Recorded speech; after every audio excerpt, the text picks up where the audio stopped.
الاستاذ احمد مرتضى منصور عضو مجلس اداره نادي الزمالك. مساء الخير يا فندم. مساء النور. ازي حضرتك؟ ازي حضرتك؟ الحمد لله. ربنا يخليك استاذ احمد. هو في حد مع حضرتك تاني؟ معايا الاستاذ ممدوح فهمي ناقدنا الرياضي بالاهرام. اهلا وسهلا.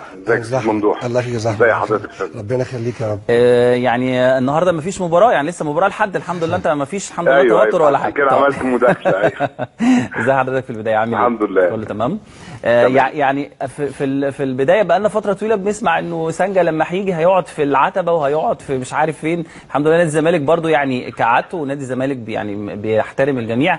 اعتقد انه الناس قاعده في احسن الفنادق موجوده عندنا في مصر، الميريديان. اعتقد وسيله التنقلات بتاعتهم وسيله محترمه واشادوا بيها. يعني سبب التغيير ده ايه يا استاذ احمد؟ لا، سبب التغيير ان احنا نادي محترم. بس يعني وهو كمان في معلومه ان الاوتيل والحاجات دي بتبقى على حساب النادي اللي جاي. يعني احنا بنقعد في الاوتيل اللي بيبقى على مزاجنا لما نسافر، وهم بقى بيقعدوا في الاوتيل. يعني ما قعدناش احنا بنحجز للاسف يعني. بس احنا نادي برضه محترم يعني. اكيد وده بيدي احترام كبير طبعا للنادي الكبير جدا نادي الزمالك، وده اكيد يعني شيء يحترم استاذ احمد.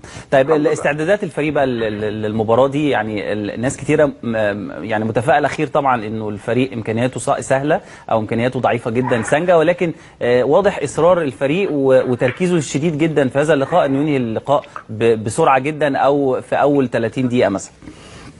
لا يعني بص حضرتك، ما فيش حاجه في الكوره سهله يعني. المجهود هو مجهود في الملعب هو اللي بيفرق معاك. فكل مباراه بتبقى ليها ظروفها. فنادي الزمالك محتاج يلعب كويس ويركز ويدي اقصى مجهود ممكن عشان يكسب، مش عشان هي سهله او ضعيفه اقدر اكون يعني احدد على المقياس ده هكسب ولا لا. لازم احنا نكون مستعدين لكل مباراه. تمام. طيب استاذ احمد معلش انا هاخد حضرتك في كام موضوع كده. يعني الجلسه مع نادي انبي اعتقد انتهت بال يعني التفاوض، او يعني خلاص اتفقتوا على الفلوس المقابل المادي اللي كان مستحقات لنادي انبي، وده فتح الباب انه يبقى في كلام على بعض اللاعبين اللي عايزهم نادي الزمالك الفتره اللي جايه التعاقد معاهم من نادي انبي. يعني هل توصلتم لاتفاق معين مع نادي انبي ولا لسه؟ يا فندم توصلنا لاتفاق. يعني هو باختصار ان انا هدفع الفلوس اللي عليا اللي انا معترف بيها من قبل كده اصلا، ما كانش في مشكله في ده. وهدفعهم على كذا قسط ان شاء الله 3 اقساط. فاعتقد الموضوع انتهى يعني. ونادي انبي نادي محترم، ويعني نادي انا بعتبره من الانديه الصديقه لنادي الزمالك. التفاوض مع كهربا مع اعتقد عمرو الحلواني تم الاتفاق ولا لسه؟ يعني بص حضرتك، هو لان العدد اللعيبه المعروضه على الزمالك كبير جدا، يعني يفوق حوالي 50 او 100 لاعب مثلا. اعتقد. وبالتاكيد احنا مش هناخد اكتر من 6 لعيبه. فيعني هستسمح حضرتك ان انا مش هقول اسامي. لكن بصفه عامه الزمالك مش هيجيب غير اللعيبه اللي محتاجها واللي هتضيف له، لان حضرتك يعني معروف للجميع ان الزمالك اقوى فرقه في مصر. فمش منطقي ان انا اغير الفريق كله يعني. فبالتالي انا هجيب المراكز اللي انا محتاجها قوي، او محتاجها نص نص حتى. يعني التصريحات استاذ احمد يعني من حضرتك وحتى من سياده المستشار كانت معايا هنا انه يعني النادي الزمالك هيحتاج مثلا 5 6 مراكز، ولكن احنا بنفاوض اكتر من 30 40 لاعب وبعد يعني لاضعاف الفرق المنافسه او النادي الاهلي تحديدا. يعني اقول لحضرتك اتفضل. لان انا شغلتي كاداره ان انا اكون محضر للمدير الفني القادم كل اللعيبه اللي هو يحتاجها. تمام. فانا بحضر ومستني المدير الفني يقول لي هو محتاج مين. يعني انا محضر له كل لعيبه مصر بما فيها اي لاعب، يعني اي لاعب. فهو بس ما يحتاج انا المدير الفني واللجنه الفنيه تحدد لي محتاجاتها، عشان اللي هتقول عليه هو اللي هيكون هم اللي بيدربوا، يعني هم الفنيين اللي بيبقوا فاهمين في الحاجات دي. هل تم استاذ احمد وقف التفاوض مع صالح جمعه وصلاح ريكو نتيجه يعني كلامهم على انهم خلاص بينتموا للنادي الاهلي او رغبتهم في النادي الاهلي؟ يعني انا شويه بتحفظ برضه على السؤال ده، لان اي لعيب المدير الفني عايزه حتى لو عنده اي رغبه انا هعرف اجيبه. لكن المدير الفني اهم حاجه يطلب الاول.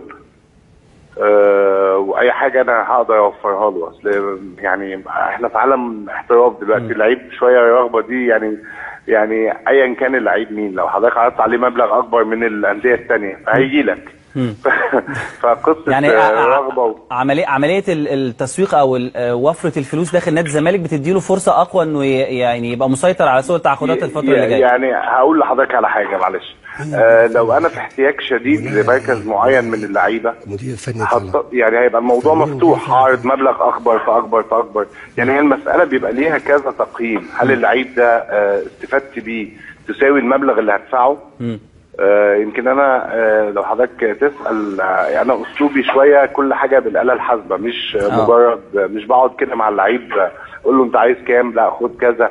يعني انا شويه بحسبها يعني.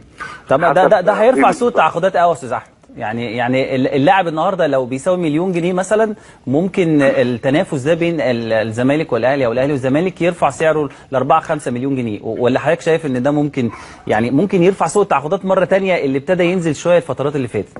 والله يا فندم لو حضرتك عندك احتياج لمركز معين هو ده اللي هيأثر تأثير، مثلا هيجيب لك هيجيب لك بطولة مثلا، فانت بتبقى مضطر ان انت ترفع قيمته عن القيمة الحقيقية شوية. لكن يعني هي عملية حسابية، انا بالنسبة لي هي عملية حسابية. طيب المدير الفني، حضرتك صرحت دلوقتي انه يعني انا بتعاقد مع اللاعبين المدير الفني القادم، هل هو فيريرا ولا لسه في كلام؟ يعني انا قلت حتى لسه في مقدمة البرنامج ان اعتقد بشكل كبير انه ممكن يبقى الموسم القادم مع نادي الزمالك فيريرا. هو يعني راجل ابدا موافقه مبدئيه وطلب بس ان في نهايه الموسم، ان شاء الله في نهايه الموسم الثاني. يعني بص حضرتك، هو الكلام على يعني انا ممكن اتكلم على التعاقدات باستحياء مثلا، لكن الكلام الحقيقي اللي لازم يبقى مستمر الكلام على البطوله اللي لسه ما انتهتش. تمام. فاعتقد ان كل الكلام بيتوقف، حتى احنا ما اعلناش عن اي صفقه لغايه دلوقتي. يمكن امبارح كتب اسم لاعب الترسانه محمد جمال، ولغايه دلوقتي كنت لسه اسال حضرتك عليه. يعني لغايه دلوقتي مفيش حاجه برضه، هي زي ما انا قلت لحضرتك هو جزء من التجهيز للمدير الفني. لكن الزمالك لم يتم اي تعاقد حتى نهايه الموسم. هنعلن كل مره واحده عن الصفقات، والناس هتفاجئ ان هي الصفقات اللي الناس محتاجها فقط، يعني مش هيبقى في حد ملوش لازمه مثلا، لا كل اللي هنجيبه هيبقى ليه لازمه. طب تسمح لي يا استاذ احمد، يعني في معلومه عندي انه بعض الاصوات بتنادي داخل نادي الزمالك انه يعني رافضين وجود ميدو الموسم القادم، هل ده هيبقى في ليه دخل في التعاقد مع ميدو الفتره اللي جايه لو قرر فيريرا عدم تكمله المشوار مع نادي الزمالك؟ مفيش حد رافض وجود ميدو، مفيش حد رافض وجود ميدو في نادي الزمالك بصفه عامه.